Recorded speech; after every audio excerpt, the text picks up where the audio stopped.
All right, we want to talk about something real quick. We were talking when I got here today, and it reminded me of something, and it's what's going on in the world, what's been happening since I was a kid. You know, when I was a kid, a teacher told me in high school one time, we were talking about drugs, okay? They were talking about drugs in like a social studies class.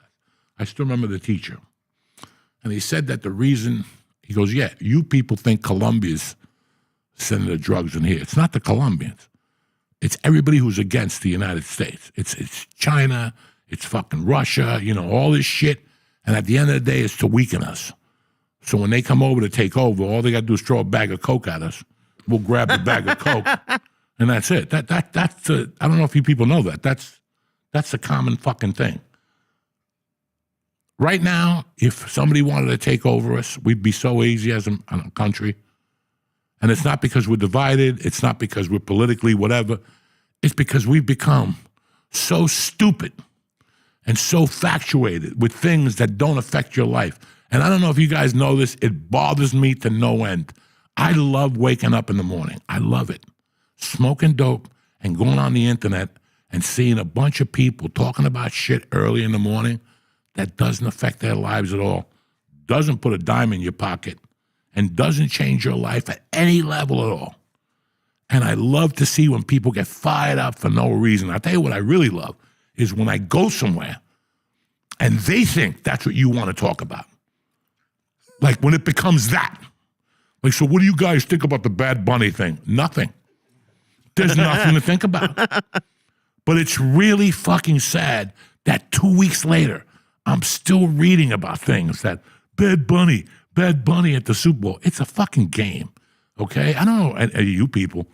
I don't know any of you guys in this room. I could look myself in the mirror on a stack of fucking Bibles with Jesus sitting next to me. I have never watched the Super Bowl to see who the musical fucking guest is. I don't care if it's Prince, Michael Jackson, Snoop Dogg. I could give a fuck because it's a medley of songs. It's 8 minutes and they gotta do, Paul McCartney. I don't want to hear Get Back. I don't want to hear that shit no more. I don't want to hear that shit no more. And the reason why people are bad at Bad Bunny is because the bad fucking last 5 fucking Super Bowls didn't agree with you, the musical guest. And you couldn't say nothing. They couldn't say nothing because that makes you a fucking racist, okay? But now, since he don't even speak English, who gives a fuck? You're watching a game. You're betting the game. You're trying to get a blowjob from some chick at a fucking bar, and you're worried about Bad Bunny. Well, Bad Bunny. And then the things that people were saying, like... What are they mad? I got to be honest. Oh, my God. Like, Marky Wahlberg, go back. Here's an idiot that gets up at 4 a.m. every day and makes believe he's a Catholic with all this shit, Get prayed up, What the fuck? That's the biggest bullshit in the world when you got to go on the internet. Get prayed up, Like, I'm going to respect you more because you're a fucking piece of shit Catholic. I don't understand these people. I'm a Catholic, but I'm not a piece of shit Catholic. Right. When I was doing bad shit, I didn't go to church. I didn't make believe. I didn't do this shit. And I would never sit in the fucking front and make believe I'm a saint. I sit in the back with the fucking sinners. It's like when you go to a Jew funeral. When you go to a Jew fucking, when you go to a cemetery. Right. I don't want to be buried up front with the nice people. Bury me in the back with the Catholics that committed suicide and the Jews who put a tattoo on that didn't listen. They didn't listen. They didn't listen. I'm not even Jewish, and I won't get a tattoo because of what happens. I'm not even fucking Jewish, but I know. I know. But anyway, I don't want to get people started on the Jewish thing because then they'll... But it's the truth. Where we're at, 2 weeks now, people are angry about a performer in the Super Bowl. You have to ask yourself, but the good thing about this, what happened to the Epstein list? It's gone. Because everybody's worried about the fucking... This is all they do to you. It's a fucking mental game that you idiots go in and out of every fucking day. It's something else. And if you just focused on your life and your family, it would be so much easier. Like, I'm going to tell you guys something now that I'm ashamed to tell you, and I'll tell you. I didn't know who Charlie Kirk was when he got shot. When he got shot, my wife told me Charlie Kirk got... Charlie Kirk is some dude in the fucking corner of me. I don't even know who Charlie Kirk was. Right. I'm not ashamed to tell you that because I don't have time. I don't give a fuck about Charlie Kirk. I'm sorry that he's dead and all that, but you guys know what I'm saying. I don't have time. But it's not even that you don't... I'm so busy in my life. Right. and focused on what we're trying to do and on a daily basis, and I look at my daughter and I look at us and what needs to be done, what needs to be fucking done, not Charlie Kirk, not fucking the Super Bowl, not anything. Not anything. I don't understand how people who bitch all day about, the price of eggs and, this and the economy and this and that, well, then focus on it. Yeah, but that's not fun. It's way more fun to get likes on Facebook. What's more fun? Hanging out with your buddies. That's Super Bowl. It's a debacle. Who gives a fuck? He's singing Spanish? Lower it. Is that really what they're upset about? They're upset about anything that, but who do you want? Who do you want? I mean, because of Black Lives Matter now every year, we got to put on hip-hop. And that's the truth. Now, that's the truth, okay? Yeah. And I'm not ashamed to say it. We got to cater, pander to everybody. The only guy that should have been at the Super Bowl this year should have been a country guy. That's who should have been at the Super Bowl this year. Chris Stapleton and Dua Lipa or something like that. Somebody new. But America doesn't need to see that shit. Whether it's Snoop Dogg doing the Crip Walk, how does that change your fucking life? 50 Cent hanging upside down. Yeah, hanging upside down. Pink. Her aerobic. She's a singer. I have to be honest. If you want to do aerobics and join Circus du Soleil, I don't want to see that. I want to see you play music. But that's not the fucking point. The point is that we're so concerned with things that aren't even on our fucking radar. Because there's so much free time. Who has free time? All these people who are to jerk off on this shit. Everybody. Who has the free time? And it's only going to get worse because when AI takes over, it's going to be nothing but people with time to be upset online. Because that's all I was thinking about when you were talking about this is you've talked for years about, when you're doing stand-up or whatever, you just don't, I had zero idea they were upset about the halftime show. I didn't even know that was the thing. Zero. I went to eat dinner the other night, and I heard the bartender ask some people. And I go, even on a fucking Thursday night, this fucking knucklehead. And people were like, oh, well, they had like a 30-minute conversation. And I'm like, this is fucking sad. Meanwhile, there's a hot chick at the bar with her pussy on fire, and nobody's paying attention to her.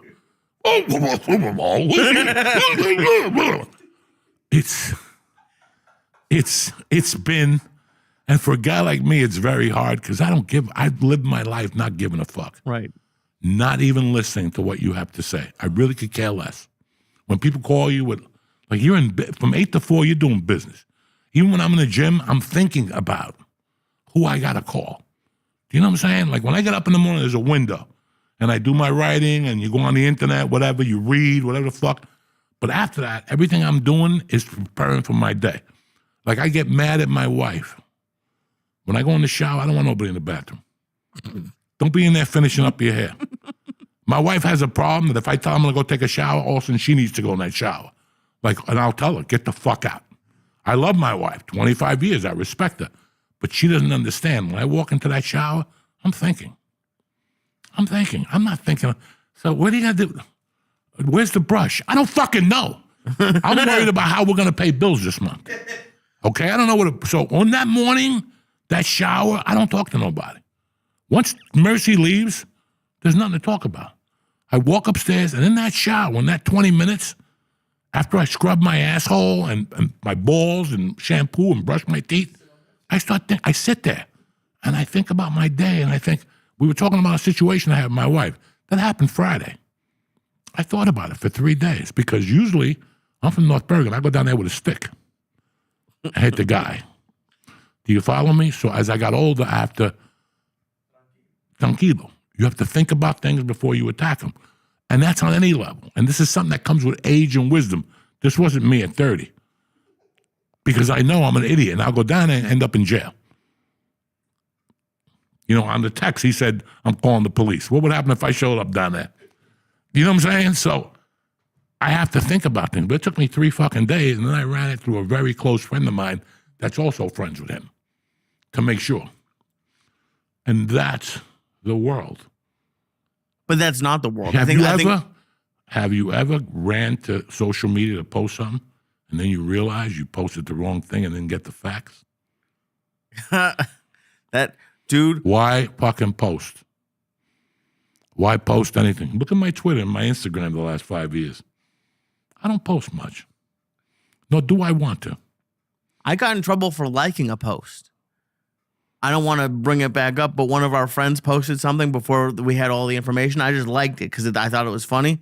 I got messages that just because I liked it, I should get off the podcast. Those people should get a life. And that's the problem you have there. That's the problem you have, that nobody has a fucking life anymore. You wouldn't worry about Epstein if you were getting your dick sucked. If you're sitting there every day and some chick is sucking your dick with ice cubes and whipped cream and shoving a finger up your ass, you got no time to worry about Epstein. Right. Yeah. You got no time to worry about nothing. You're just worried about that this chick better not have a cavity. She's going to give my pee hole a fucking cavity or something like that. You don't. When you're in love and you're fucking and you're having a good time, you're not thinking about this shit. I see people who have thrown their lives away, focused on something that it's not going to work. Oh. Whether it's a sports team, like I had a dear friend of mine that complains about money. A couple of weeks ago, I called him up and I said, I have a show. Swing by, pick up an envelope. I got a game to watch. Really? Somebody else, I offered them a gig one night and they told me it was their birthday. I can't call you no more. I'd love to do a show on my birthday. Can't call you no more because these are the same people. That bitch.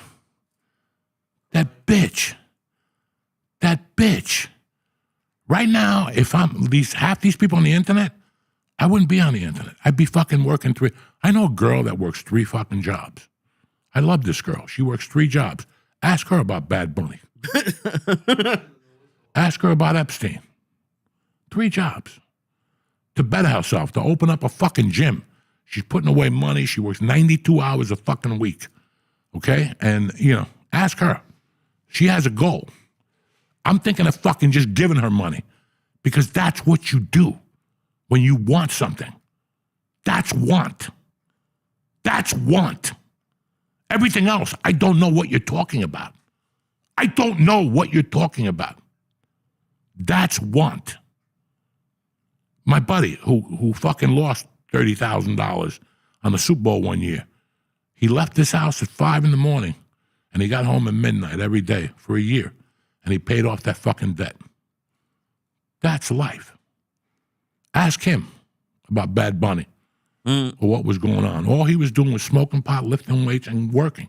He got out of that debt. And on top of that, he ended up buying a $30,000 car 20 fucking years ago out of that debt. Don't tell me. Don't tell me. Don't even try to tell me. Don't even fucking go there. Because you're focused on bullshit. You're focused on bullshit. Okay? When I did comedy, I didn't know what you were saying. I lost girlfriends because you do too much comedy. My family comes. You don't want to meet them. I didn't come here to meet your family. Once you cross that pander to either one of those markets, New York or LA, I don't know what you're talking about. Especially if I moved here. I came here for one thing. One thing and one thing only, to be a star. To try to get myself out of a fucking being a loser, fucking North Bergen thief all my life. That's all I fucking knew. That's all I knew. I didn't know about anything else. I didn't know about concerts. I didn't know about what the Mets did. I don't know what the LA Rams did. I didn't give a fuck. And some people, to some human eye, goes, you didn't have a life. I didn't want a life. Because not having things is no life. What do you mean by that? Not having things is no life. Not having the simple things is no life. But you want to go to fucking the Wingstop, whatever the fuck they go to, some. Right. What's harder? What would you rather? Think about mind fucks all day? Or at least when your roof collapses, you have the money and your fucking family doesn't have to go in the ruins for 6 months because your ruins collecting. But this guy too, the roof collapsed, but he was at a Who concert 3 weeks ago and he bought tickets for a fucking Hall of Fame thing. You have a wife and a kid. It's over. It's over. Let it go. Let it go already. I could give a fuck about a concert, especially once I look at that price tag. Oh. I got a chance of making 200 at the dojo or spending 800 to hold hands. Look at this great show. Think about it. 2 people I called that from the dojo gigs. One person told me it was her birthday. The other guy told me there was a game on tonight. My favorite team is playing. He's my age. If you got a favorite team at 40, just kill yourself. If you're still wearing little hats and shirts, right there, just go down to fucking Edgewater and you could jump right off that thing with your Met hat or your Knicks shirt on or your Giant hat on or your Yankee hat. Whatever fucking, mind fuck you've been wasting. You ever read that book? That's my favorite book and I read it every year. And as I'm reading it, I'm thinking about how much of a loser I am every year and how I got The Art of War, the War of Art. Yeah. Not the Sun Tzu one, but the other one. Stephen Pressfield or something? David Pressfield. It's all procrastination. I'll do that later. There ain't no later. It feels like there is. There ain't, because now I'm 62, and it went fast. I'm happy I didn't say later. I'm very happy. A lot of things I didn't say later. You're not sad you didn't go to Comic-Con and dress up? They were all around. Every time I see him, I'm just like, I wish I could get Joey. Like, I need to get those glasses. If I ever go to Comic-Con, it's to do this country a favor, and it's to get an M40 and shoot them all as they come out of there, to press a point, because that's the people who need to be shot as they come out of Comic-Con. With the suits on, and we went and got an autograph from my favorite Martian or something like that. But even my favorite, like, they were walking around the city in the outfits. And that's to tell you how weak New York City is. Weak. Why? What would happen in the 80s? I wish 5 Puerto Rican kids beat the fuck out of them and took their uniform and pissed on it. And that's the end of the uniforms. It's pretty hard to justify. Those are the kids that go first. They're the first ones that are going to get shot in the ass and fucked in the ass. Comic-Con. We didn't go to Comic-Con. We went to get our dick sucked and to eat Quaaludes. That was our Comic-Con. Okay? That was our Comic-Con. And I'm very proud of that. I am very fucking proud of that. It's like for the last 5 fucking months. Every month we have a weed sponsor on here. Right? Like some fucking weed sponsor, okay? And it's always that Delta 9 and all that other creepy shit, And I don't want them no more. I'll tell you why, because I don't want the clientele that's not doing the drugs that we do here. If you're not doing coke and heroin and fucking reefer, if you're doing like Delta 9s and smoking a vapor, go to somebody else's podcast. I don't even want you in my fucking energy anymore. What would the ad read be for like cocaine? Like if you had to do an ad for cocaine? Oh, like if we lived in Vancouver, listen, you're sitting there with a finger up your ass, it's time to get out. Blow your money. Tell your mother she sucks. Give her the fucking, tell her you want your early inheritance and start going to orgies, okay? Do something I didn't do. That's what I wish I would have done, gone to more orgies. I never went to an orgy. I never saw 18 people getting fucked at the same time. I never saw anything like that. That's the only thing I regret doing. But everything else, like, do you regret? No, not really. I did everything I wanted to do earlier. I went to the concerts I wanted to see. I saw concerts that will live in history forever. I don't need to go to these fucking concerts now to see these 80-year-olds dancing and wiggling and David Lee Roth with a pickle in his pocket like he's still got a dick with leather pants on at 72. Come on, man. Let it go with the blue hair and at one point, just be yourself. But if you're going to an orgy, don't you have to like participate? Or are you going to be like standing I'm in the going corner? to participate to get HIV. I'm going to get the whole the whole panel. What's that thing that these retarded kids are on the spectrum? I want to be on a disease spectrum. HIV, COVID, and herpes all mixed in one. You get a sore on your lip, a sore throat. It's fucking tremendous. I want them all. I want them all. You know what I'm saying? That does sound like fun. It does. It's fun. It's fun. I saw a guy hungover on TV, and I forgot how much fun it was when you're puking and you got a headache and you're popping aspirins. You like that? I haven't had one in 20 fucking years, but I wish I could have one. I wish I could just go do coke one night.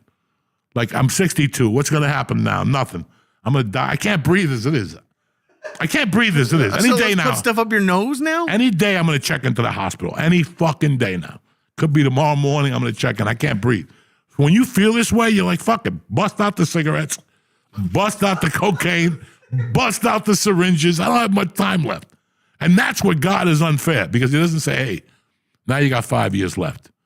Now I'm really going to judge you. Because if God ever came down to me in a bush and said, you got 5 years left. Right. You're dying on your birthday when you're 68. Watch my smoke. Watch my smoke. Okay? Watch my smoke at 58. I'll go to the bank and take every penny I got out of there. You understand me? IRAs. I don't give a fuck about retiring. I never thought about retiring anyway, Terry. I will break that fucking IRA, go to the city, get myself one of those hotels where Tony Soprano went, the good ones, for as long as the money lasts. Like, Call me when it runs out. call me when it runs out. There's like 32 grand there. At $3,000 a night, I think I'm here for 2 weeks, but I'm not gonna make it anyway. Okay, my goal is to die in your fucking hotel. I want to do coke. I want that thing when they put the basters up your ass. When they take ecstasy and heroin and mix it, they melt it and they bend over and you put it up your ass with a turkey baster and you get high for days. I'm doing it. Or I'm going to one of Eric's gay parties. I'm gonna let a gay guy suck my dick with ice cubes in his mouth. Well, what if it's so good you don't want to die now? Like, what if you find out you're gay? If he plays a trick on me, then I'm gonna be pissed. What trick? Oh my God. I think everybody in this life would like to know when God is giving you 3 years left. Oh, that'd be For great. you to make up your mind how you're gonna go. If you want to go surrounded by family and people playing violins and shit, he was a good man. He had a good heart.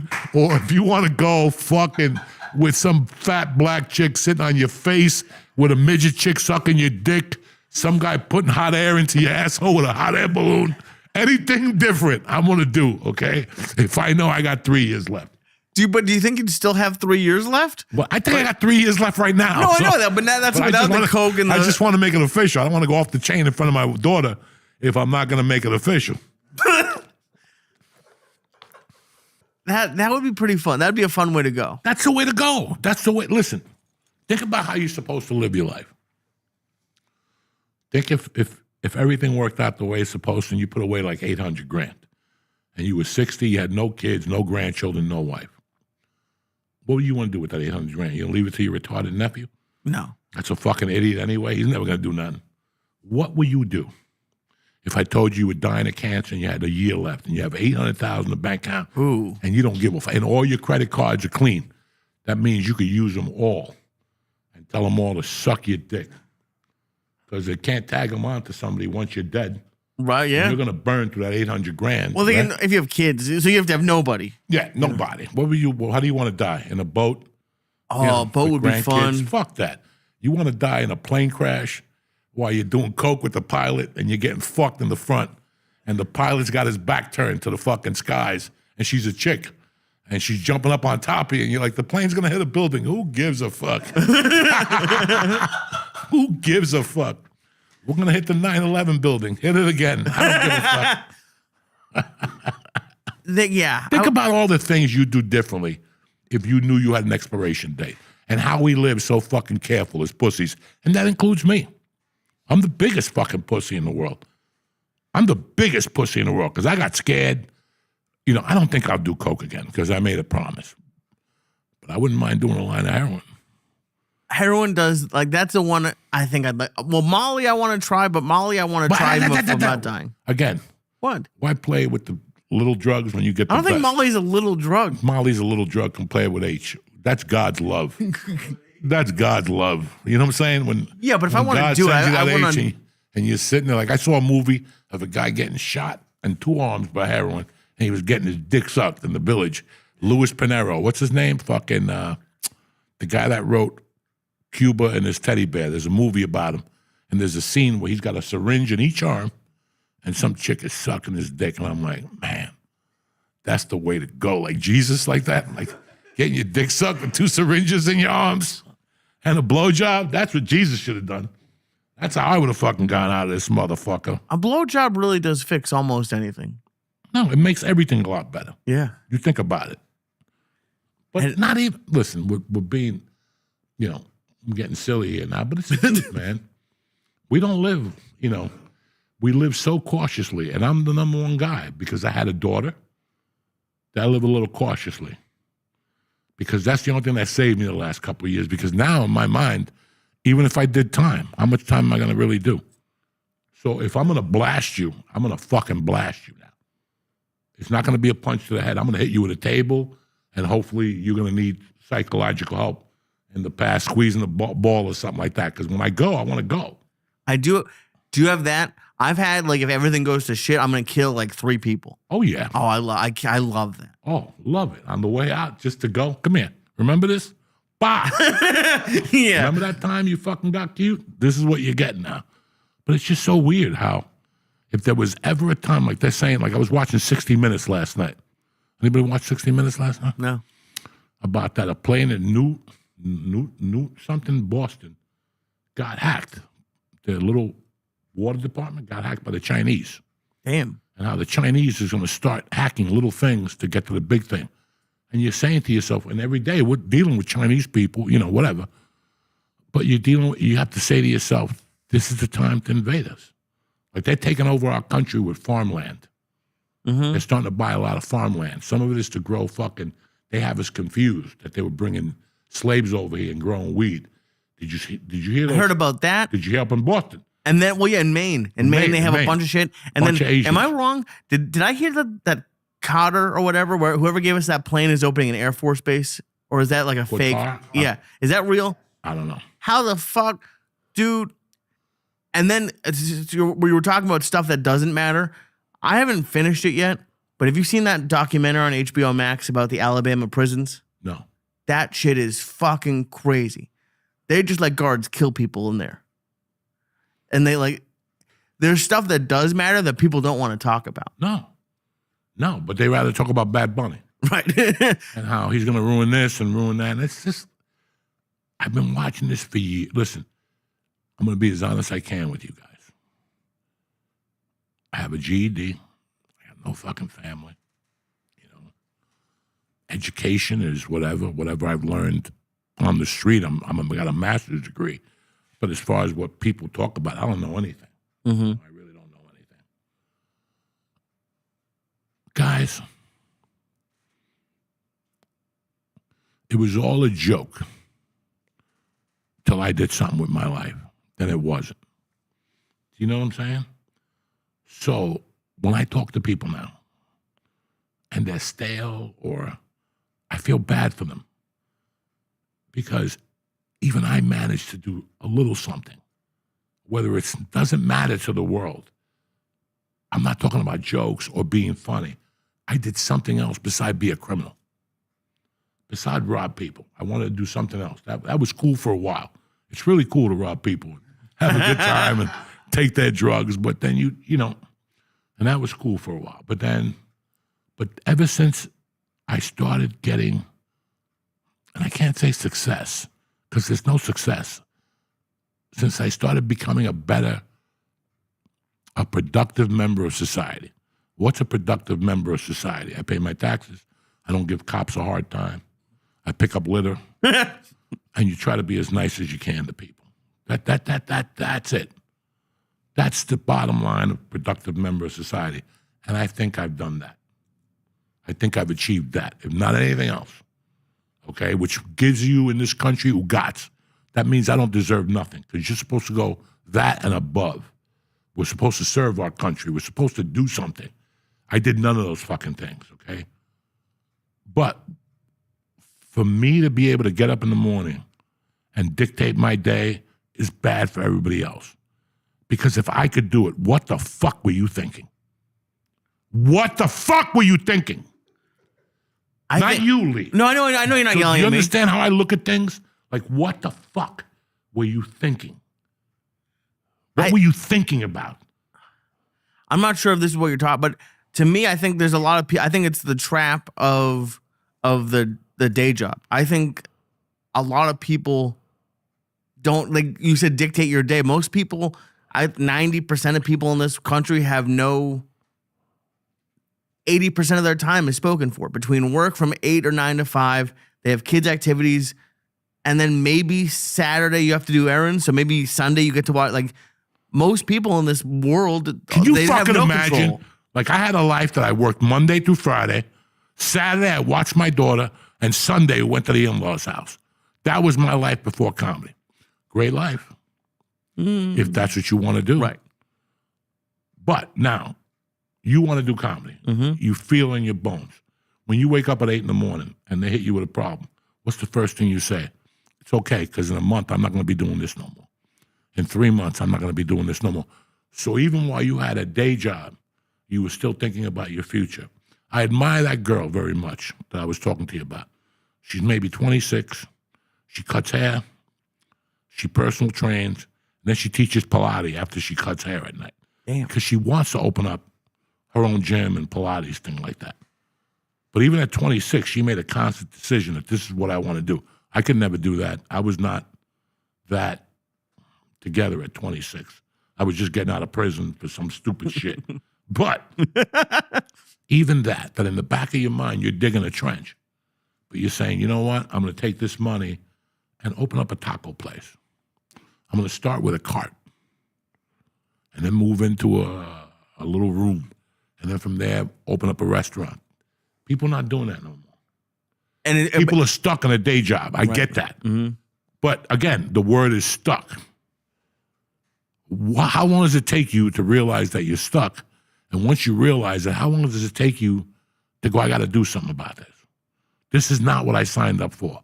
When you look at the big picture of life, I'm not talking about me growing up in North Bergen and oh, well, you made it if you're at the MWA, whatever the MUA, or whatever the fuck, like you got a pension and, you got 3 weeks vacation, and that's what they sold you.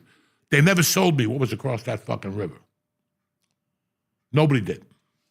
Nobody ever sold me that was a world class for what I wanted.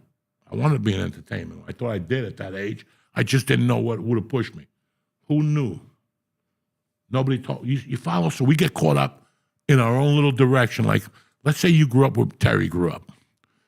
You ever go where Terry lived? You ever go where Terry grew up? Yeah. 2 hours out of Nashville. It's farms. Guess what? Nobody gets out of there.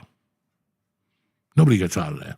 What happened was when America started shitting on America and selling all their fucking, gave everything to fucking, the Indians to do, that area really fell down, like Buffalo, like Cleveland, like Cincinnati, like that was the fucking American, Pittsburgh steel, Industry, yeah. Industry. But then they took all that. So to be stuck in those towns right now is harder than it was when there was that industry, because at least you had something. You didn't have a lot of education. Your parents didn't come from much, but you're making $22 an hour in this fucking industry that's You could support a family. Yeah, you could support a fucking family. But if you get stuck there now, Terry got out of there and went to Memphis, which is no fucking picnic. And then from Memphis, she went to LA, and you look at people's progressions. And I was progressing, but I was I was just going from one place to another to be a loser there. You know what I'm saying? Like, you're traveling. Why be a loser in North Bergen when I could be a loser in San Francisco for a few months and get chased by the cops there? Oh, I ran out of time there. Let me go to Seattle and be a loser now. Some people go to places with commitment, with something. I had nothing. I was just going there because the cops were looking for me here. The other day I bought sneakers at a Foot Locker. Okay. I went to the Menlo Park Mall. There was nothing to do. I was sore. I'd already worked out. And I go, you know what? I want to go to the Menlo Park Mall and see what they got. And I went to the Menlo Park Mall and I bought sneakers at Foot Locker. And I started talking to the black girl. She was cool as shit. And she's like, she's like, I can't believe you a comedian and shit. You've been in movies. I go, but I worked at Foot Locker for 6 months. And she goes, what are you talking about? I could never see you working at Foot Locker. I worked at Foot Locker until I robbed the place. I was going to say. Dog, and I told her the story. I go, I had this job. I couldn't find a job in Boulder. And I got these credit cards, and I was using them. And one day I applied at Foot Locker, and after I used the $20,000 in credit cards, Foot Locker actually called me one day. And they go, do you want a job? And I'm like, yeah. We started part-time. After like the first week, I sold like $10,000 of sneakers. They go, we'll keep you part-time, but you're going commission. Nice. And then I fucking loved it. I was just going into the cell. The other guys got high. There was a black guy. There was a white guy named Rich. I always loved Rich. He was my dog. And I was in there 3 months, 4 months, and finally one day some Chinese lady comes in with a bunch of kids, like 8 kids, and she leaves her bank withdrawal envelope sticking out of the purse. And I look at it, and the kids are trying on sneakers, and she's at the other place, and I just go, fuck it. And I take the envelope and put it in my pocket. She bought like $2,000 in sneakers for these 8 fucking Chinese kids. And all of a sudden, she can't find the money. I hid the money in a shoebox in the back because I knew this was going to get ugly. So this bitch left and came back with like 10 cops. And they cornered us all and they asked us questions. Everybody said the same thing. The store was fucking packed. If she came in here with an envelope, it must have fell out or somebody took it. She kept saying it was one of the staff members. And we're like, no, we weren't. But I took that motherfucker. Well, I just have this image of you in the referee. Oh, I had the uniform. referee suit with the fucking whistle. You know me, I'm a half a fruitcake. And fucking, while I'm talking to the cops, this one cop is looking at me. Keeps looking at me. I'm like, why is this motherfucker looking at me? And after they all left, this guy came back. And he goes, can I talk to you for a second? He goes, somebody's been using a credit card in this mall, and you fit the description. I go, I don't know what you're talking about. I work at Foot Locker. I don't even have a fucking credit card. And the guy's like, nah, we're working on the sizes now. If you know anything about this, do you want to talk about it? And I go, I don't know nothing. I work at a fucking Foot Locker part-time. That's all I know. And the guy kept bugging me. I'm sure that you, okay. Next day I went back in. This motherfucker came up again. This time with a detective. And he's like, we want you to tell us. They had no cameras back then. Right. That's the only thing that saved me. They had no cameras. So they were like, you fit the description. Do you want to go to a lineup? And I go, am I arrested? No, I'm not going. I'm not going to a fucking voluntary lineup. Go fuck yourself. I know my fucking rules, okay? Why would you say yes to that? Yeah, and then the guy came back the next day. Again. He's like, we want to talk to you. We're working on the sizes. You bought a lot of clothes. Whoever used this card bought a lot of clothes. I had suits. I had fucking pants. You were wearing the pants? Oh, I looked like a fucking model. I was buying so much. Dog, that credit card would never cancel. I would throw it away and then need something and go back 2 weeks later, take it out of the weeds and use it again. I'm like, oh my God, they still haven't canceled this thing. I was buying TVs, Scarface tapes. And you kept all of it for yourself? In my house, in a little room like a fucking Puerto Rican. I had everything in that room. Everybody else was living with one TV. I had a TV in there, stereo, fucking everything. And then that motherfucker came to my house one night. And he goes, hey, man, we're going to get a warrant and search your house and all this, but you can make this easier and you're coming with us. I'm like, I don't know how many times I got to tell you. I don't know what the fuck you're talking about. But now you're starting to get on my nerves. So get the fuck off my balcony. And he got off his balcony. I knew the next day it was going to be heat. I ran downstairs and told my girlfriend the cops are coming. I'm going to San Francisco. She goes, I'm coming with you. Oh, my God. I go to San Francisco. Why would he give you the heads up? Because he's an idiot. He thought I was going to fucking, he was an idiot. But here's what gets better. I leave for 6 months, and then I leave for a year. And I come back.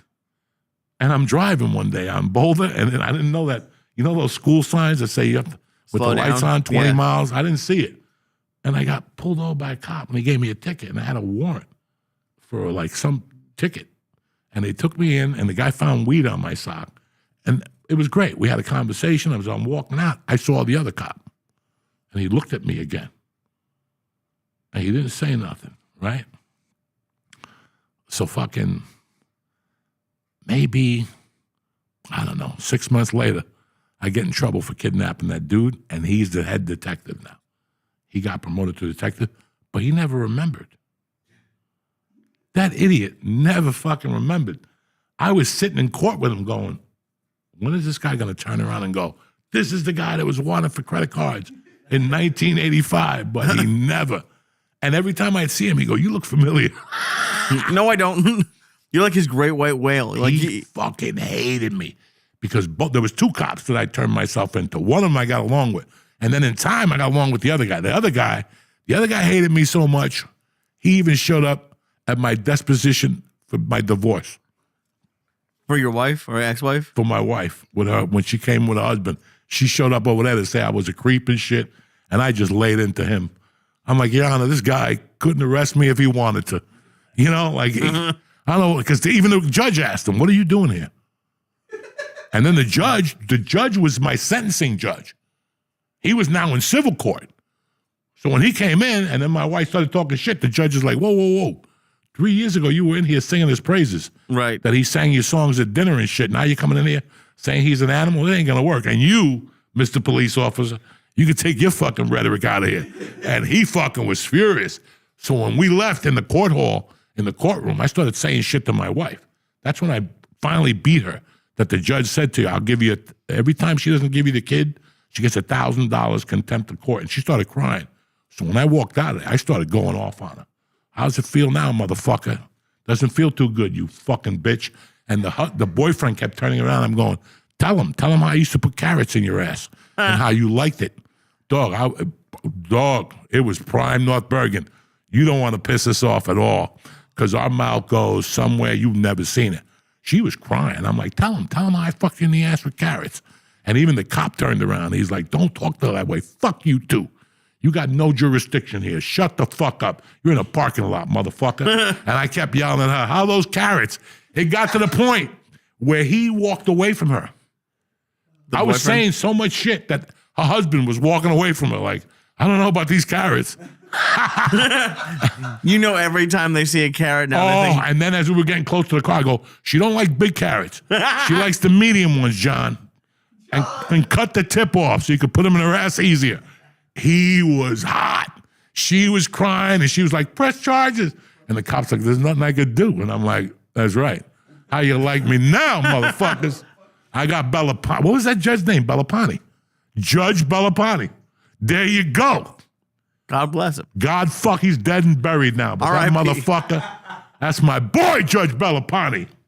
Do you think, because I was thinking about when you were talking about like being stuck somewhere, like the fact, because you could have been stuck as a criminal, but like, do you think the fact that like you went through like failure and hardship, like you're able to bounce back more than like someone who maybe had it, like things were going well, but then the first time they hit failure, it's too much for them and they stop? Like, do you think because you went through all that shit, like you were more used to it or like you were able to deal with it better? With the failure? Yeah. When I got into comedy, I knew one thing, and this is when I had done so many things at my age, and I was a loser at all, except stealing. And I could sell a little bit. I could sell cards, maybe I could sell on the phone. That's all I had going for myself. But I remembered making myself a promise when I got into stand-up comedy. I don't know if it was a promise or something, that if I was going to do this, I was going to do it the right way. I wasn't going to rush. I made that perfectly clear, that I had nothing but time, that I was a loser, I had no money, I had no car, I had no family, I had no apartment, I had no real estate, I had no bank account, I had a pager and whatever was in my pocket. But I said to myself, when I do this, I'm going to do this the right way. You know how many times I pulled up to the Comedy Store and there was 10 cases of Jack Daniels with the liquor store would just drop off? And you know how much those cases are? A lot. Never robbed them. That's something that I would have done if I didn't make that decision. Mm-hmm. That if I was going to do this correctly, I couldn't start doing comedy and for them saying, last time Joey was here, there was $200 missing. Last time Joey was here, the jewelry got robbed. Last time Joey was here, the cash register got robbed. I couldn't start that again. That was already my MO for years. I wasn't going to let that roll into comedy. If I wasn't good at comedy, that was one thing, that I'm not good at comedy. That I'm not good at comedy. But I wasn't going to let something that I found out years later, and the expression was, I'm not going to let my character, my shit character, ruin my destiny. So even though I'm a fucking degenerate junkie, I'm not going to let it get in the way of that. I'm going to shoot my whatever the fuck I shoot when I have nothing to do with that. And I'm lying to you there because at times the coke did cross my comedy career, but not to the amount you would have thought it. Like I would have thought the only time ever that it really got in my career was right before I quit.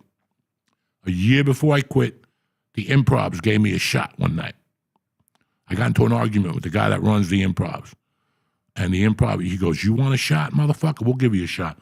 So they gave me 2 headline nights in Ontario. Wow.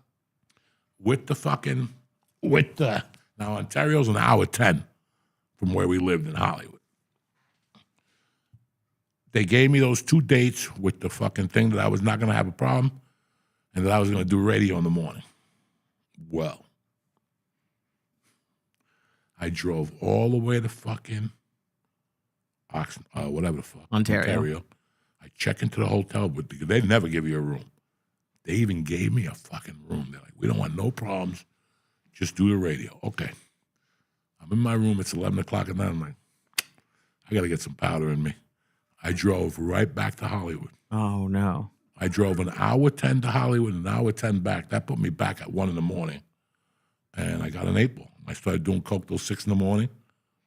And fucking, I missed radio. And I sold like 20 tickets that night. And then they didn't want me to do radio Thursday. They were like, "Fuck it. You already blew the weekend." So Wow. I was in the shit list, man. And that's the shit I was doing at the end. But it wasn't like I was canceling shows because I was coked up. None of that stuff. Did it take you a while to get back in with the Improvs? Yeah. It took me a couple of years after that. That had to be 2006. And I probably didn't work an improv till like 2010. Damn. And that's like the big, for everyone, that's like that's like McDonald's or whatever. And but at the time, there's 4 clubs. That's 8 weeks. That's 8 weeks of work. Just in California. Just in California. Never mind Houston, all the other shit. But yeah, it took them like 3 or 4 years for me to get back in their graces. But the old you would have had the crime, the coke, all of it mixed together. At least you all of it. You never knew what's going to happen when he has a gig. I get into a fist fight, somebody get hit, a case of booze gets robbed. It was one of those things. And you know how old that gets with people? That's cute for a little while. For a little while, you're like, "Fucking Joey's a nut. Fucking guy robbed a case of beer, did this." Eric Rocha called me before. Mm-hmm. And he was telling me a story. He goes, "I don't know if you remember this. Remember the time in Oxnard you worked all weekend? And the guy told you on Saturday night he was mailing you a check?" I didn't remember that story. And I told the guy, "You're not mailing it. You're going to give it to me tonight." And the guy's like, "I don't care. I did my job. Go do yours. Figure it the fuck out." I got pissed. I was like, "You better have my money." So I don't know what you got to do. Go in that other room and call whoever you got to call. I'm not leaving here till I have my money. And I called my agent. I'm like, "I'm not leaving here." And they're like, "Joey, they don't do it that way." I'm telling you how I fucking do it. I don't give a fuck how they do it. This is not unacceptable.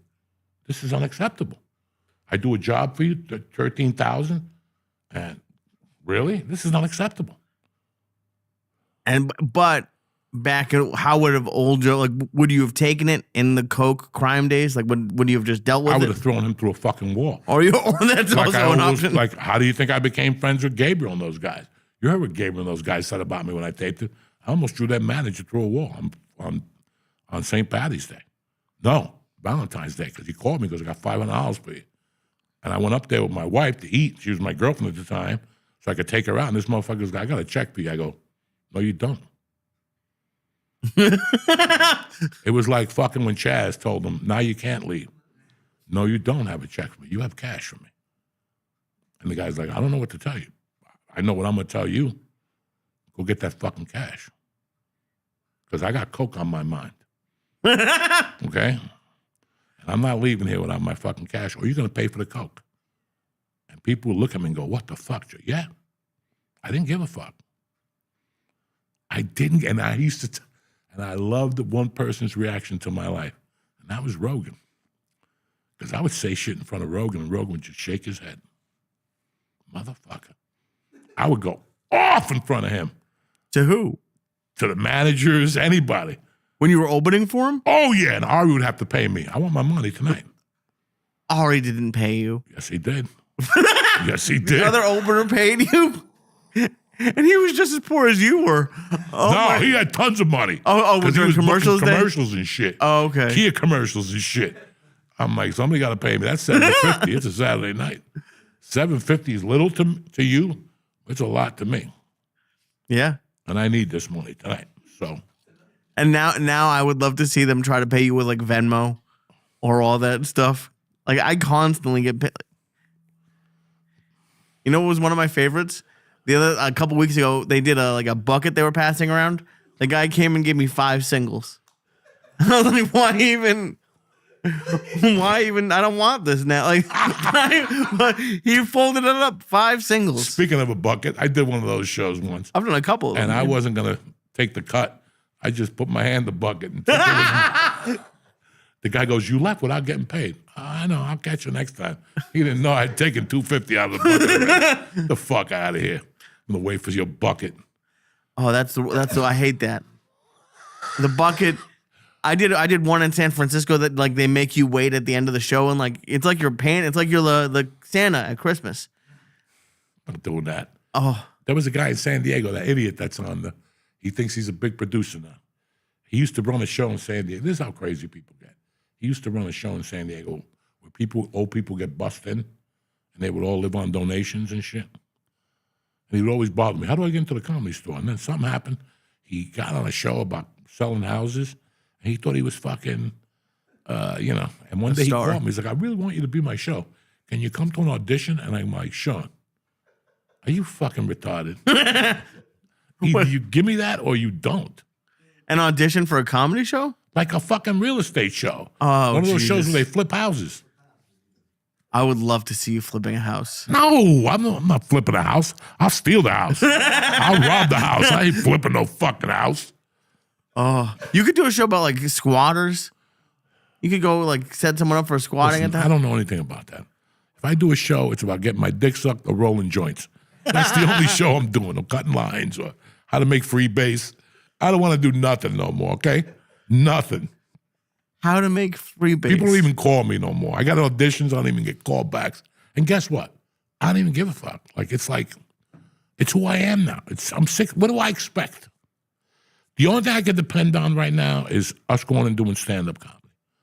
I love it again. I fucking love it. That's awesome. I love getting a bit.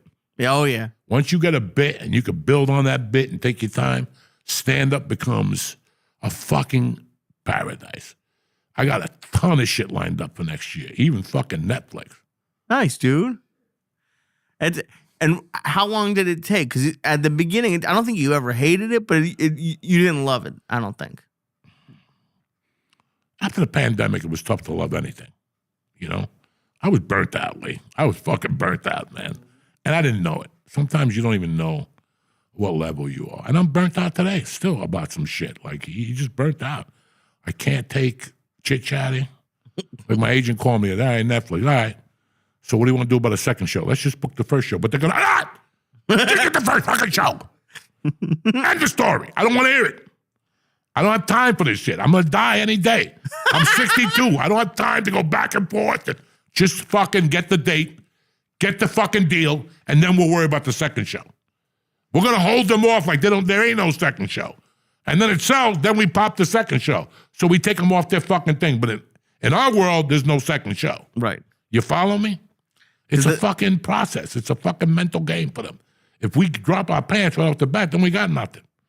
Why drop your pants? Play with them a little bit. You got one show. Right. We'll take it from there. Get the numbers right on that one show, and then there's a second show. But if the numbers ain't right, what are we talking about here? It's like when people call you up. So what are we going to do in December when we go to Florida? I don't know. I don't really fucking know. I'll tell you December 10th when we leave. I'll tell you. But for us to sit here for an hour and discuss, what if you break your leg?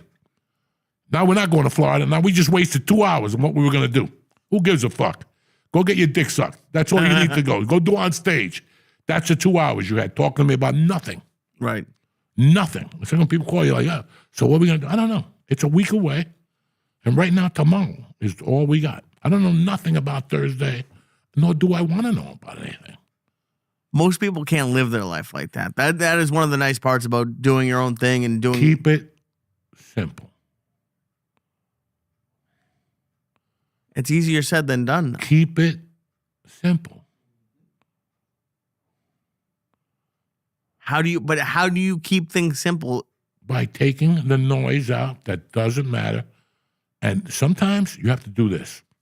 You ready, people at home?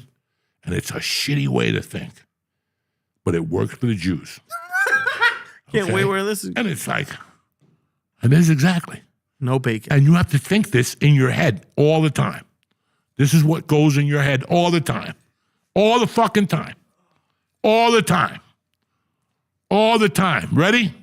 How is this putting money in my pocket? How is this conversation putting money in my pocket? How am I profiting from this? How is this making me better? That's the thing that's going on. When somebody's telling me about something I don't need to hear, that's what's in my head. How is this making you better? How is this going to work out for you? How? This conversation you're having, where is it going? Nowhere. It's like that guy that calls you every week. Okay, I got it together now, man. I'm not, after the third week, you're like, I don't want to hear it. You couldn't get it together if I gave it to you. You couldn't get it together if I gave it to you. You know, and that's the state of mind. How am I making fucking dough right now? How is this going to my fucking, how is this building on me? I'm at an age where I need a house. I need a car. I need clothes. What you're telling me doesn't do any of that shit. Doesn't do any of that shit. Nothing. And once you level it to that extreme, and it's a horrible way to live, but it'll get you to where you need to go quicker than your fucking stupid system. Because and I'm not talking about you or anybody here. I'm talking about your stupid system doesn't work. You want it to work? This is the drive. When you wake up in the morning, how does this affect what my mission is? Right. It's like, what would Jesus do? But yeah. How does this affect my mission today? It doesn't. And talking about it doesn't.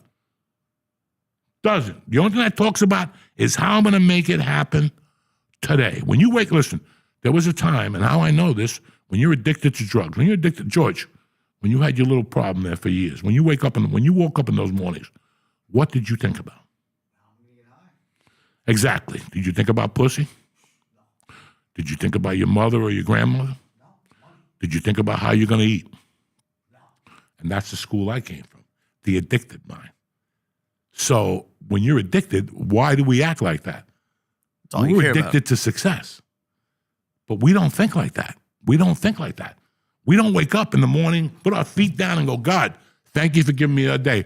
Who do I got to stab in the fucking eyeball to get to where I need to be in my life today?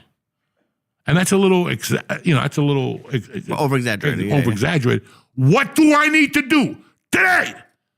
Not tomorrow, not in a month, today. That's going to profit me mentally, physically, spiritually.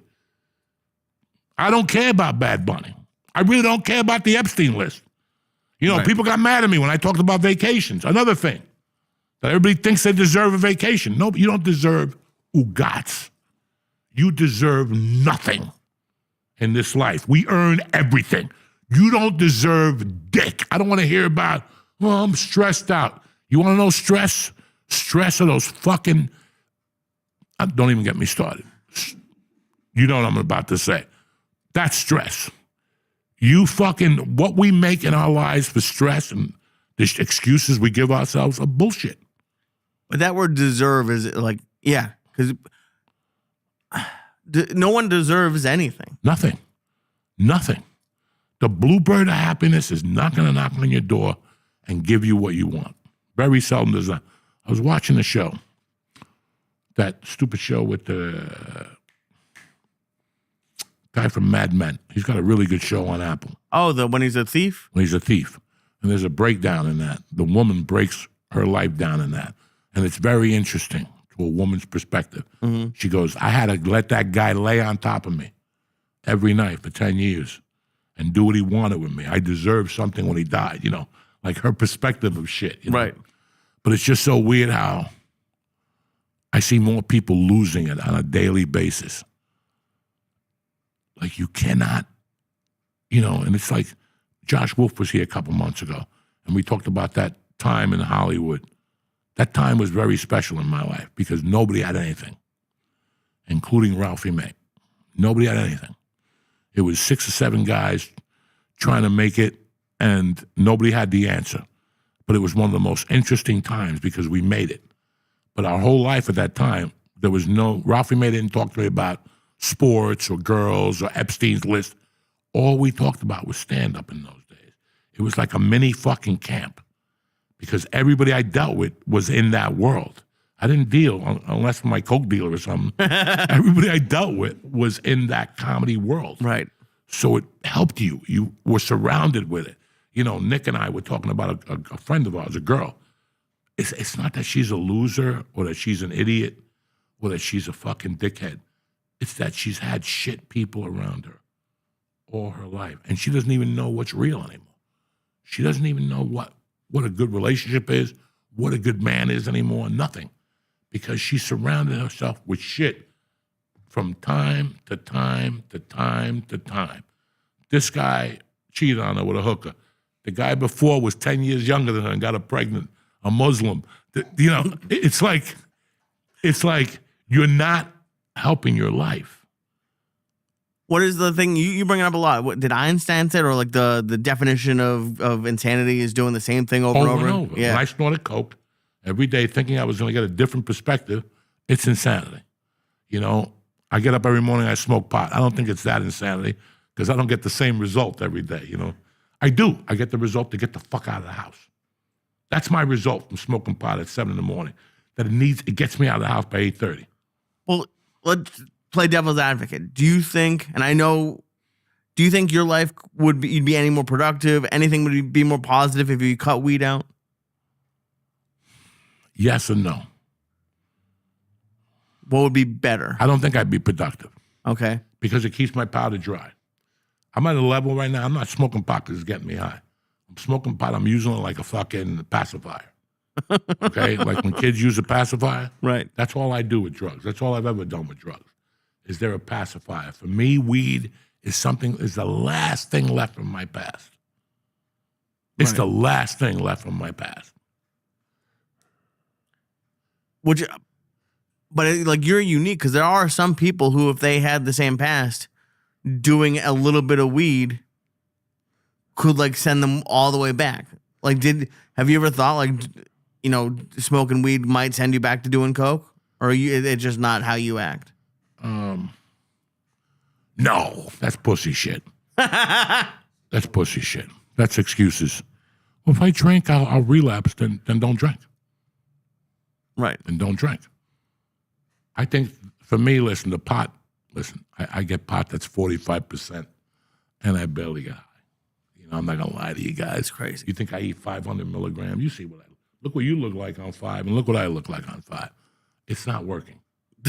That's somewhere wild. along. The other night, I took 3 of those things. Oh, 15, and I ate 2 fucking taffies.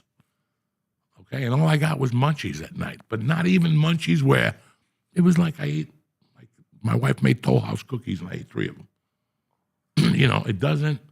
But for me quitting, look, I can't breathe, and I won't quit smoking in the morning because it's the last thing I have of my past.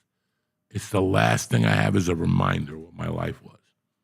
That's the last little piece. It's just me going to a weed store and smoking dope. Now, if I said I was going to Colombia and coming back with a kilo of coke because it was the last, I'm bullshitting you. right. I'm trying to turn. But this weed thing for me right now, after lunchtime when I smoke, nothing really happens. It gets high for 10 minutes. And then if I took a break, Right. I'm already taking breaks. Nothing really happens. But do you think you've also not come to terms with, but you're okay with, okay, I'm okay with whatever, if it hurts my breathing, I'll accept that. Because someone could say, well, if you're having trouble breathing, quit weed. And But I had breathing problems without the weed. I quit the fuck. When I went from the hospital, I didn't smoke weed for a month and I still had problems. So I'm like, what are we doing here? Right. What the fuck is this? This is something different. This is anxiety-based. There's a valve in my heart. There's something that's not. I have a cyst in my heart that you have to watch every year. I've been watching it. They're supposed to watch it. Okay. And if it grows or whatever, I have a cyst in my heart. It could be anything that controls oxygen, stress. I know I got to pee. So I'm taking my dog. Did I tell you guys I took my dick out in the mall the other day and just started peeing? No, you didn't. Dog, What do you mean in the mall? listen to me. I was Shoes. walking through the mall, and I had to pee. And I saw a sign for restrooms. So I followed that. 5 minutes, 10 minutes, 15 minutes. And then when I get to the end of the hall, it's upstairs. And I had to fucking go up the escalator. When I made the sign on the downstairs, on the first floor of this mall, I'm not going to say the mall, because then people are going to arrest me. On the downstairs, it's just hard, tile, shiny tile. But upstairs, there's carpeting. So there's people walking back and forth, and I just went over to the fucking thing where you look down at the people. Dog, right there, I just took my dick out because it was going to explode. I'd already peed my pants a little bit. I just took my dick out, and I could see it hitting the carpet. I'm looking around. Like Isn't there nothing. glass on those things? There's glass, but I didn't give a fuck. I had to pee. Enough with the walking. I just walked a mile 20 minutes after I saw a sign to pee. I'm about to bust, okay? I'm 62. My fucking thing is the size of a woman's fucking ear now. I gotta pee. And it turned, like I used to tell you, like when I jerk off, I hold the top until I get to the bathroom because I'm uncircumcised and it blows up like one of those snakes. Right. I hold the fucking thing and it blows up. That's how my dick was. I was holding it under the pants and I could feel the top exploding. I just took my dick out and it just hit the glass. And then it just started dripping. And I stood there, dog, and I'm like, these cameras are going to catch me. And I let the top go out, like, just to relieve me. And I put my pants back in. I looked down. I had a stain this big on my pants. I had to go out to the car and spray Febreze on my fucking pants. It smelled like old man piss. But I pissed right at the mall and then kept walking like nothing happened. And I was like, bro, they're going to call me like in a day. They're going to come to my house and go, Mr. Diaz, we need to talk to you. I haven't said nothing. Then I went to the same mall the next day. And I'm like, Did you go up to see if it smelled up there? nah, I didn't even go to Can that you side of the imagine mall. what the rug smells and then when like? my wife went to the mall with my daughter because I told her where to go get the Mercy's jacket. That's when she came back, I go, the second floor? She goes, yeah, it was. I go, did you ever find the bathroom? She goes, no, they put it. I go, that's why I took my dick out. She goes, no, you didn't. So I just took my dick out. When I took it out, the top of the snake, it just went bah, and it hit the glass, and it was dripping down the glass. It was yellow. I don't get, dog, I can't do it no more. I can't do it no more. And I got that bottle in the car from my surgery, and every time I pee in it, I'm like, what am I doing with my life? What do you mean every time you pee in it? How often are you peeing in the car? Dog, there's times I got to pee twice on the ride down. Sometimes I just go behind the car, but I'm the best at peeing undercover. Like, nobody could even see me. I'll take the phone out. I'll look up at the ceilings. Yeah, but you're going to get caught. You got to stop that. I know, but I just don't. I don't do it close to a school because then they'll get me as a sexual predator. So I don't piss close to schools or 20 yards or nothing. I piss in malls. First of all, I open up both doors on my car. Okay, That I think should be allowed. This If you open block, up this both one, doors, and then I make believe I'm fixing the sunroof, and I'll pee. But sometimes I'll get on the thing where you step onto the car. I go, God damn it! So now there's like a little puddle there, pee in the thing. Oh my God, I do that on the highway. I love doing that.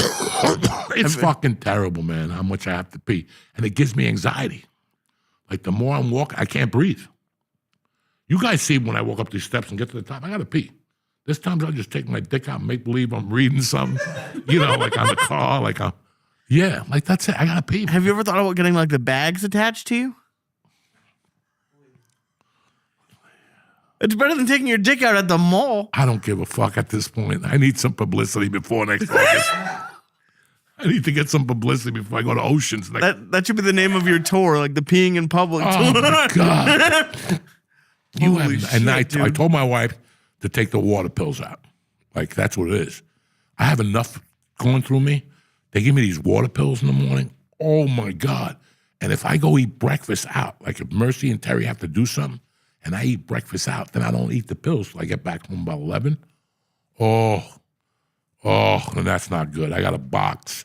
I pee at boxing back and forth. I got to take my gloves off. So by the time, then you got to touch your dick with glovey fucking hands, and they're mildewy. So I got to wash my hands first. And the whole time, I don't touch my dick with dirty hands. What happened? Never. I always wash my hands first. Before you And go. if my hands are dirty, I got a towel in the car, like a dirty evil car into the back seat, and I touch my dick with the towel so my hands aren't dirty and I don't get a disease on my dick. I don't want my dick to have COVID And then I got to fucking shoot it on its own. It's got a little mask on. You know what I'm saying? You could kind of make the egg roll, like the thing, into a mask if you wanted. Fuck, man. Dude, no one prepares like you. You have a hand towel for when you pee in your car? I had no choice. If I'm with somebody, I don't want to have pee on my hand. I got fucking cleaner in my car, that antiseptic for your hand. Oh, yeah. I got the Febreze. Sometimes I put on brand new pants. They're brand new. It's like 10 in the morning and I pee all over them. I'm like, God fucking damn it. Now I got to go home and wear another fucking pair of pants for bocce or whatever the fuck. Because I hate having pee fucking pants. Has it ever happened on stage where you had to pee like that? Oh, like a motherfucker. Really? And I hold it in. From now on, I'll call a timeout though. I'll pee right on the side of that stage. I don't give a fuck who's there if I got to pee. That's just the way it is. Let the cat clean it up. Oh, my God. Let the cat clean it up. You pee too all the time? Go pee. What the fuck is wrong with you? Go pee. Bro, I sympathize now. People used to go, I got to pee. Hold it. Not no more. That shit is fucking brutal, man. It's really brutal. I got to go to a urologist to do something, but my prostate is good. Yeah, the fact that it's coming out that fast, like I've started to see like a decline in the pee strength, a little bit. Well, what are you gonna fucking do? You know what I'm saying? I have no idea. It's been a good couple of weeks though. I feel good. I mean, I'm a little scared about my breathing, so I have an appointment next week. But I think I'm just gonna drive myself to the hospital one day this week and start the process all over again because this is gonna get bad. Somewhere it's gonna get bad. I had it here during the football games. There was one football game. I was sitting here I could not breathe. And I'm like, this is not good. And I got to walk up those stairs at night. Do the inhalers help at all or not really? Again, they're a fucking pacifier. That's the name of my new book, The Pacifier, because that's all this is. We're just pacifying our ways for fucking years. That's all I'm doing right now. Fuck. Yeah, you've been saying it for a little bit that your breathing's been off. That sucks, dude. It's been off since like mid-August again. It was doing great for like 4 or 5 months. Great. I was rolling 2 or 3 times at jiu-jitsu. Now I can't do shit. I haven't even been to jiu-jitsu. I'll do a private with Sean, but I can't go to class because I don't want to tell people that you got to stop. Do you have that problem doing stand-up breathing? Because breathing during stand-up is a huge if I couldn't breathe. No, it's weird. When I do stand-up, I've been so programmed to breathe, and you just understand breathing more when you're doing stand-up. It's unconscious for me. Like if I'm around here, I have to worry about breathing. I have to think about it. When I hit the bag, I have to hit with intention and breathing.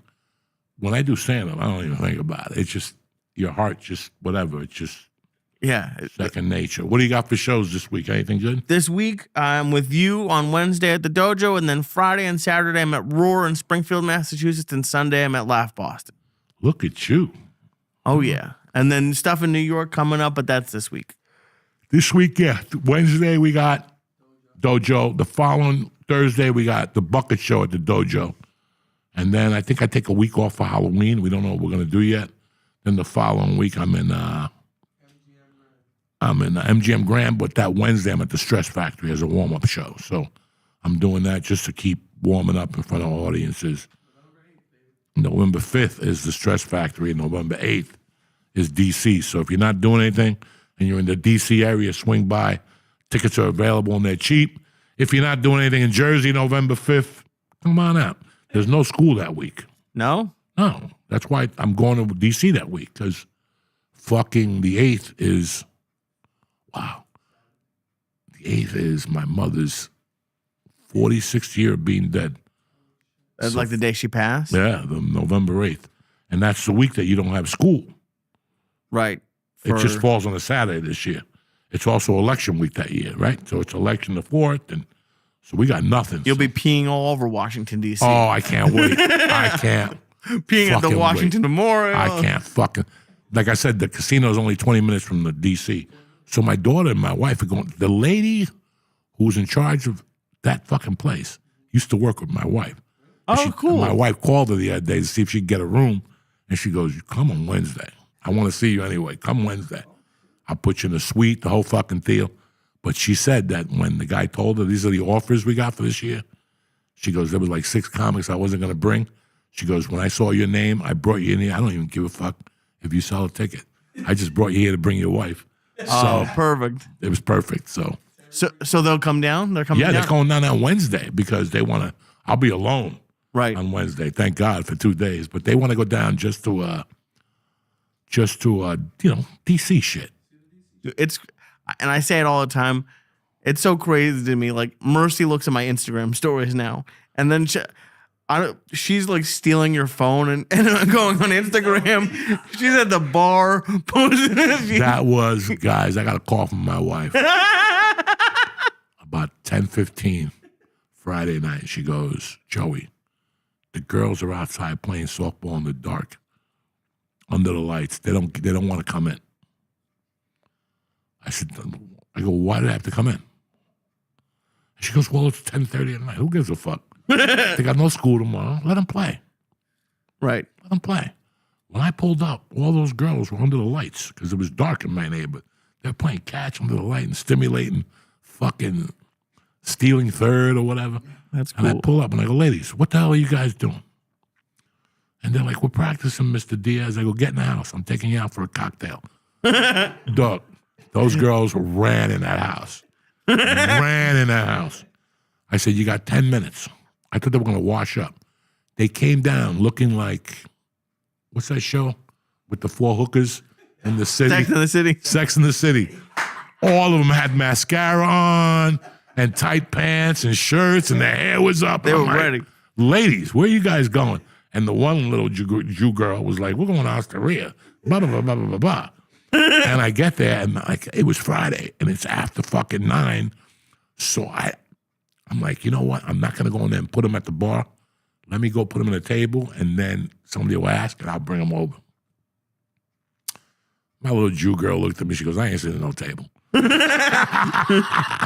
Not the Russian Jew, the Jew girl. She goes, I ain't sitting at no table, Uncle Joey. I'm going to the bar to have a drink. I go. And also my daughter got up, and the Mexican was pouring water for them, and they just got up, dog, and walked up. The Mexican's like, where you guys going? They went to the bar. I ordered them cakes. They have the best chocolate cake there. They have the best chocolate decadence with like ice cream and fruit. Nice. Oh, my God, and homemade whipped cream. I got 4 of them. Ooh, cakes and a And I Shirley got them. Temple. And I got them all sodas with cherries in them. Yeah. And then I stepped away and I left them alone. And I watched them for 20 minutes, and it was the funniest thing I ever saw in my life. You'd think they were like Madame Fifi. They were taking the cherries and popping them in their mouths and eating the chocolate. And then I got them in the car, and it was like fucking, I wanted to crash the car because they were all talking about different things all at the same time. It's like cocaine. You see it. You fucking see it with kids. When you give them sugar, they go off the fucking deep end. And I took them home, and when we got home, they're like, we had such a good time, Mr. Diaz. We're going again tomorrow night. And I'm like, okay. And then at the bar, her phone died. That's why, because she goes, leave your dad, leave your phone. I have to call Mom real quick and ask her a question, because Mom said to bring her a dessert. I didn't know what dessert. Right. That's what she was doing. What is it called? Underrated? Part 3, yes. Just posting stories. Yeah, she's funny on Instagram. She put up a story the other day. She's like, who wants to DoorDash me food? Oh, yeah, she was at school. She was at rehearsal at playing the bass, and she didn't bring fucking food. So I was sitting there, and all of a sudden I see the story, and I go, you dumb bitch. I told you to bring fucking a sandwich. I told you to bring something. Now, when I picked her up that day, she's like, I'm starving, Dad. We gotta go. I love it. It's only going to get crazier. It's only going to get crazier. Once she starts driving. Oh, I've been bothering her lately to drive. Really? And she doesn't want to do it? She's got to learn now. Who wants to learn when they're fucking 17? I'm going to teach her in that truck. Oh, and you're going to just turn her into the Uber driver. Yeah, so when she gets a smaller car, she'll know. Oh. I could put her in that truck. That truck will have 200,000 miles by the time she's fucking... I'll save that truck. I bought that truck. Right. So I'll just give it to her. Let her bang people with that fucking truck. Let her cut off a motherfucker with that truck. You're not going to teach her in a Honda. Teach her in that truck, and she sees a bigger vehicle and then a smaller vehicle. Yeah. She'll react a lot better. But that's it, man. It's just another fucking fun week. This is my time of the year. Fucking 2 more weeks after Halloween. It goes fast. And again, I'm not going to remind you motherfuckers, we're probably down to 10 Mondays before Halloween. That's it. Before Halloween, less. Before Christmas. Oh yeah, before Probably Christmas. got 10 Mondays to Christmas, so you motherfuckers better get it together. It's going to be a hard year. People, 10 Mondays. People are already holding on to shit. I mean, think about it. They don't even talk about Halloween. Nobody's even talked about Halloween. The candy's already out. Yeah, but who's eating Goddamn them? mother. I am. Oh, I know. I that love already. that fucking. Dude, they put it out in fucking July. That's the biggest scam. CVS, a diabetic factory. CVS. Yeah. You love all that shit. I That shit's do. so bad now. When we were kids, Oreos were okay. Now, God knows what's on. They don't even get soft in milk. They're like something's in there. But anyway, who gives a fuck about Oreos? I love you, motherfucker. Love you, buddy. You have a good week. And I love you guys. Thank you for being a part of our lives again. And that's it. Tip top Magoo, motherfuckers.